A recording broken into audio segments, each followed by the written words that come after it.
श्री शिवाय नमस्तुभ्यम हर हर महादेव। देखिए दोस्तों, आज का यह वीडियो आप सभी के लिए बहुत ही खास होने वाला है। देखिए दोस्तों, हम सभी जानते हैं कि कल रविवार के दिन दीपावली और धनतेरस से पहले पड़ने वाली विशेषकर रमा एकादशी की तिथि है। देखिए, रमा जो है माँ लक्ष्मी का एक नाम है और रमा एकादशी विशेषकर धन की प्राप्ति के लिए होती है और एकादशी की जो तिथि है विशेषकर भगवान विष्णु को समर्पित होती है। देखिए दोस्तों, यह एकादशी बहुत ही खास है क्योंकि यह कार्तिक महीने की एकादशी है। आप सभी अच्छी तरह से जानते हैं कि जो एकादशी की तिथि है वह भगवान विष्णु को ही समर्पित होती हैं और साथ ही साथ जो कार्तिक का पूरा महीना है वह भी भगवान विष्णु और माँ लक्ष्मी को ही समर्पित होता है। इसीलिए आपको भगवान विष्णु और माता लक्ष्मी को प्रसन्न करने के लिए बहुत ही चमत्कारिक उपाय करने चाहिए। देखिए दोस्तों, आज के इस पूरे वीडियो में हम आपको 4 महा उपाय बताने वाले हैं। देखिए दोस्तों, पहला जो उपाय है विशेषकर कार्तिक का बहुत ही प्यारा सा महीना चल रहा है और एकादशी की तिथि पर हमें दीपदान का यह चमत्कारिक उपाय किस प्रकार से करना है आज के इस वीडियो में हम जानने वाले हैं। दूसरा जो उपाय है, आपको मात्र स्वधा नाम का उपाय करना है। आपकी जो भी अधूरी मनोकामना होगी वह निश्चित ही परिपूर्ण होगी। तीसरा जो उपाय है, आपको मात्र तुलसी जी की लकड़ी से यह चमत्कारिक उपाय करना है। और चौथा जो उपाय है, आपके घर में आपके परिवार में अष्टलक्ष्मियों का वास करवाने वाला है। जीवन की जो भी असफलताएं हैं उन्हें समाप्त करने वाला है। तो देखिए दोस्तों, पूज्य गुरुदेव की ही कथा को सुन करके और समझ करके ही आपको इन उपायों को बहुत ही विस्तार से समझाने का प्रयास करेंगे। लेकिन उससे पहले वीडियो को लाइक करें, चैनल को सब्सक्राइब करें और सभी शुभ भक्त कमेंट में श्री शिवाय नमस्तुभ्यम या फिर ओम महालक्ष्मी नमः जरूर लिखें। देखिए दोस्तों, पहला उपाय, देखिए यदि आपके घर में धन संपदा की बहुत ही अधिक कमी है और यदि आप चाहते हैं कि आपके जीवन से धन संबंधित सारी परेशानियां दूर हो जाएं, भगवान विष्णु प्रसन्न हो जाए, महालक्ष्मी प्रसन्न हो जाए, तो इस विशेष एकादशी की तिथि पर आपको सूर्यास्त के बाद यह चमत्कारी उपाय करना है। देखिए, एकादशी के दिन हम तुलसी जी को स्पर्श नहीं करते हैं, ना ही हम उनमें जल अर्पित करते हैं। तो देखिए, आपको एक दीपक लेना है। दीपक आप मिट्टी का भी ले सकते हैं, आटे का भी ले सकते हैं। दीपक के अंदर आपको विशेषकर गोल बाती का प्रयोग करना है। गोल बाती का दीपक आपको इसीलिए तैयार करना है क्योंकि यह दीपक हम विशेषकर भगवान विष्णु के निमित्त प्रज्वलित करेंगे और इस दीपक के अंदर आपको शुद्ध देसी घी का प्रयोग करना है। देखिए, अभी कार्तिक का बहुत ही पवित्र महीना चल रहा है और इसमें तुलसी जी के वहाँ पर दीपदान का विशेष महत्व होता है। तो इससे भगवान विष्णु भी प्रसन्न होंगे, माता लक्ष्मी भी प्रसन्न होगी और साथ ही साथ माता तुलसी जी भी आपसे प्रसन्न होंगी। और इसी के साथ में आपको मात्र 1 चुटकी हल्दी लेना है और इन दोनों को आपको अपने घर पर जहाँ कहीं भी माता तुलसी जी का स्थान है वहाँ पर लेकर के पहुँच जाना है। देखिए, यह उपाय आपको विशेषकर सूर्यास्त के बाद ही करना है।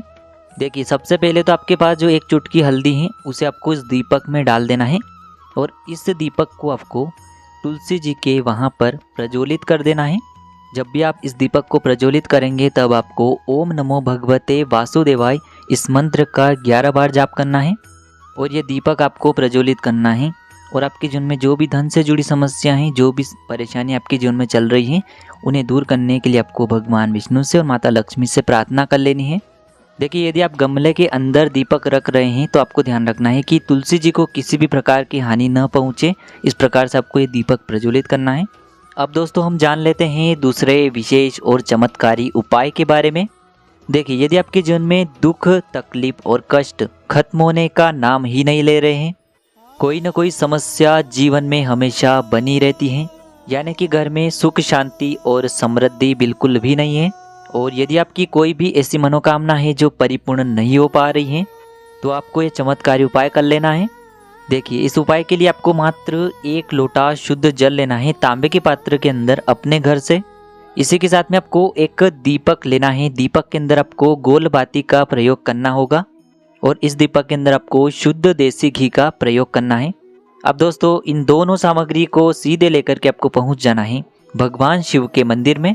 देखिए, सबसे पहले तो आपके पास जो 1 लोटा शुद्ध जल है उसे आपको धीरे धीरे भगवान शिव के शिवलिंग पर अर्पित करते जाना है और लगातार आपको शिव महापुराण के मूल मंत्र श्री शिवाय नमस्तुभ्यम या फिर ओम नमः शिवाय इस मंत्र का जाप कर लेना है।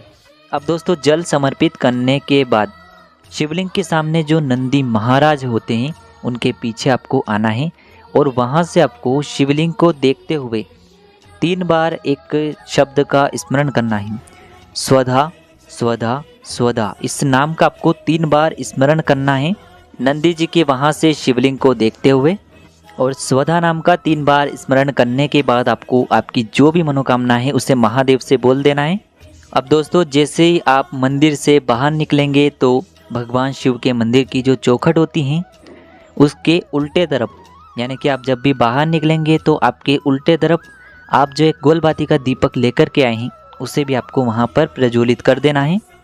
दोस्तों ध्यान रखें कि जब भी आप ये दीपक लगाएंगे तो इसके नीचे आपको आसन के रूप में गेहूँ, चावल या फिर धान कुछ भी आपको अवश्य रखने हैं। बस एक बार आपको मात्र इस कार्तिक मास की एकादशी पर यह उपाय कर लेना है। आपके जीवन की सारी समस्याएं और सारी बाधाएं दूर होगी। अब दोस्तों हम जान लेते हैं तीसरे विशेष और महा उपाय के बारे में। देखिए दोस्तों, यदि आपके मान सम्मान में कमी आ रही है या फिर यदि आपके शरीर में किसी भी प्रकार का रोग है, कोई भी बीमारी है, तब भी आपको यह उपाय जरूर करना चाहिए। आपके शरीर के जितने भी रोग होंगे वह सभी इस उपाय से समाप्त होंगे। देखिए दोस्तों, इस उपाय के लिए आपको तुलसी जी की जो सूखी डंडी होती हैं उसे आपको लेना है। अब देखिए दोस्तों, आपको यह जो तुलसी जी की डंडी है इसे तोड़ना नहीं है। तुलसी जी के पौधे के नीचे जो सूखी डंडियाँ गिरी हुई रहती हैं उन्हें आप ले सकते हैं। आप केवल एक डंडी, छोटी सी डंडी तुलसी जी की ले सकते हैं, आपको तोड़ना नहीं है। तुलसी जी के पौधे के नीचे अगर डंडी पड़ी हुई है तो उसे आप ले सकते हैं। अब दोस्तों, इस तुलसी जी की डंडी को आपको किसी भी सिलबट्टे पर अच्छे से घिसना है, यानी कि तुलसी जी की जो सूखी लकड़ी है यदि आप उसे सिलबट्टे पर घिसेंगे तो उससे आपको चंदन प्राप्त होगा। और तुलसी जी की डंडी को घिसकर जो चंदन प्राप्त होता है उसे ही हम हरी चंदन कहते हैं। तो इस प्रकार से थोड़ा सा चंदन आपको निकाल लेना है उस तुलसी जी की लकड़ी से, और इस हरी चंदन को लेकर के इसकी 2 से 4 बूंदे आपको अपने नहाने वाले जल में डाल लेनी है। देखिए, जब भी आप इस चंदन को अपने नहाने वाले जल में डालेंगे तो आपको हरिहर महादेव का मन में स्मरण करते रहना है। और इस एकादशी के दिन आपको इसी जल से स्नान करना है हरिहर महादेव का स्मरण करते हुए। देखिए, यह उपाय विशेषकर एकादशी के दिन ही किया जाता है, और जो भी व्यक्ति इस जल से स्नान कर लेता है उसके मान सम्मान में बढ़ोतरी होती है और उसके शरीर में जितने भी रोग होते हैं वह सभी समाप्त होते हैं। देखिए दोस्तों, गुरुजी ने बताया है कि यदि आप तुलसी जी की लकड़ी को घिसकर चंदन प्राप्त नहीं कर सकते हैं तो फिर इस उपाय को आप दूसरे प्रकार से भी कर सकते हैं। देखिए, आपको क्या करना है, तुलसी जी की जो सूखी डंडी आपने ली है उसे आपको लेना है, और आपके जो नहाने वाला जल है केवल आपको उस तुलसी जी की डंडी को अपने नहाने वाले जल में घुमा देना है। यह जल के अंदर जब भी आप घुमाएंगे तो घड़ी की दिशा में ही आपको ये तुलसी जी की डंडी घुमाना है, और 21 बार आपको इस डंडी को घुमाना है। तो आप इस आसान तरीके से भी ये उपाय कर सकते हैं। अब दोस्तों हम जान लेते हैं चौथे और अंतिम उपाय के बारे में।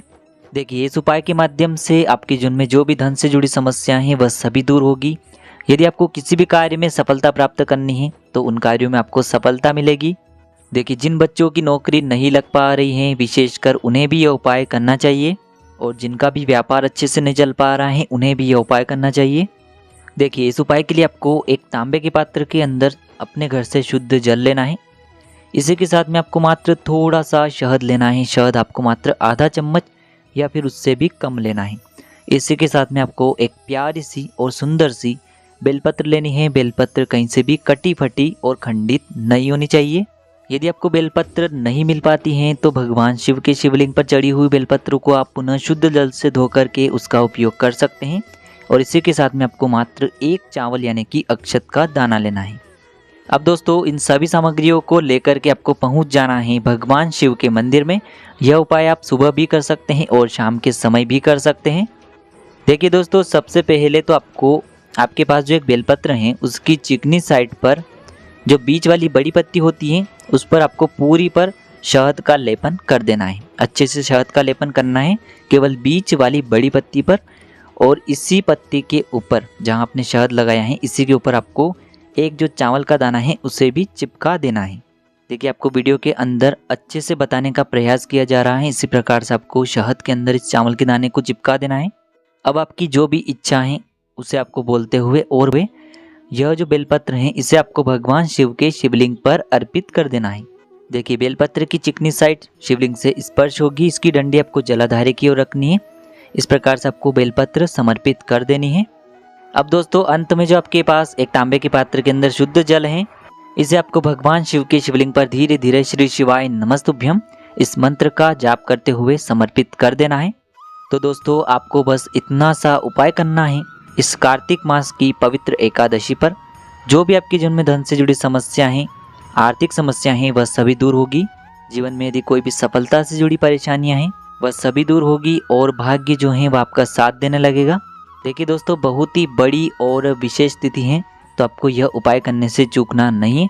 यदि तो देखिए दोस्तों इस प्रकार से आज की इस वीडियो में हमने आपको कार्तिक मास की पहली एकादशी पर किए जाने वाले बहुत ही सुंदर से उपाय बताए हैं। जो भी आपके लिए उचित है उसे आप कर सकते हैं।